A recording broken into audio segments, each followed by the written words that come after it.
कभी कभी जीवन हमें ऐसे मोड़ पर ले आता है जहां सही और गलत की रेखाएं धुंधली हो जाती हैं।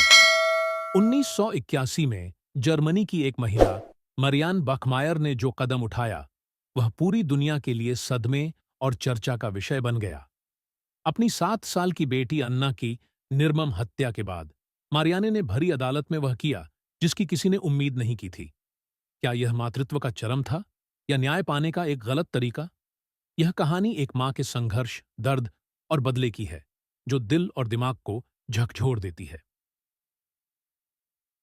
मरियान बाखमायर की कहानी जर्मनी के इतिहास में न्याय और प्रतिशोध की एक असाधारण मिसाल के रूप में जानी जाती है।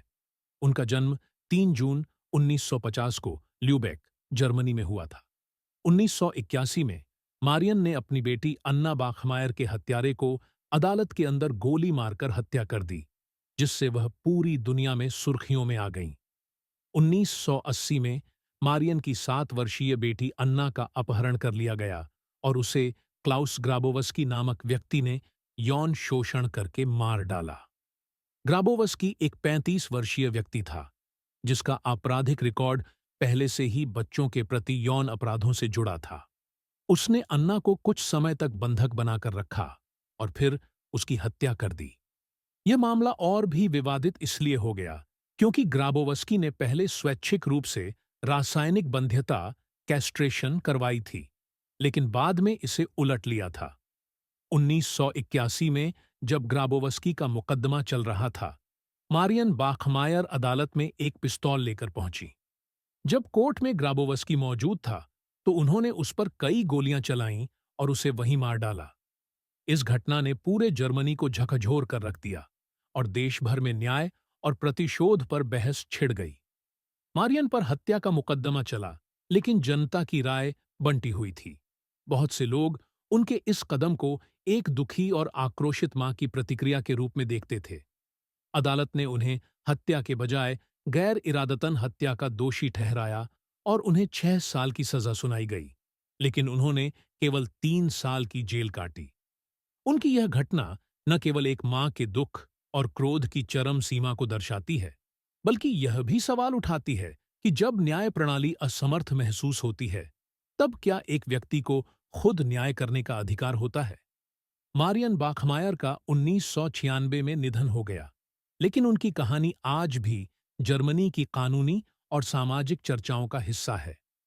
मारियन बाखमायर की कहानी एक गहरे सवाल को जन्म देती है।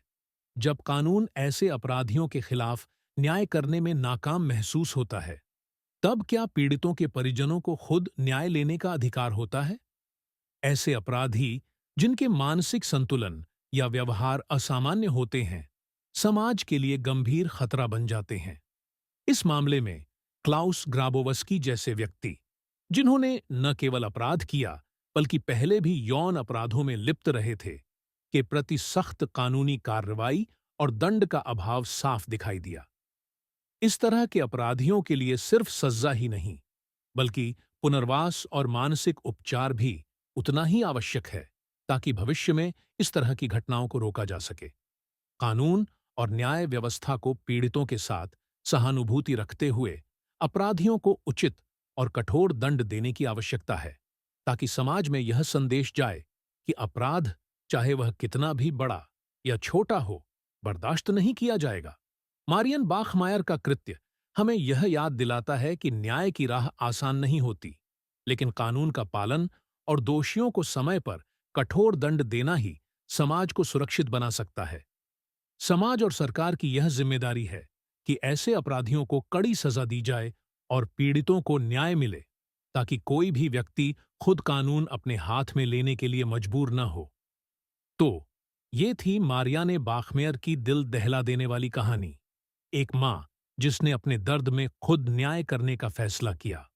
अब सवाल ये उठता है, क्या यह तरीका सही था?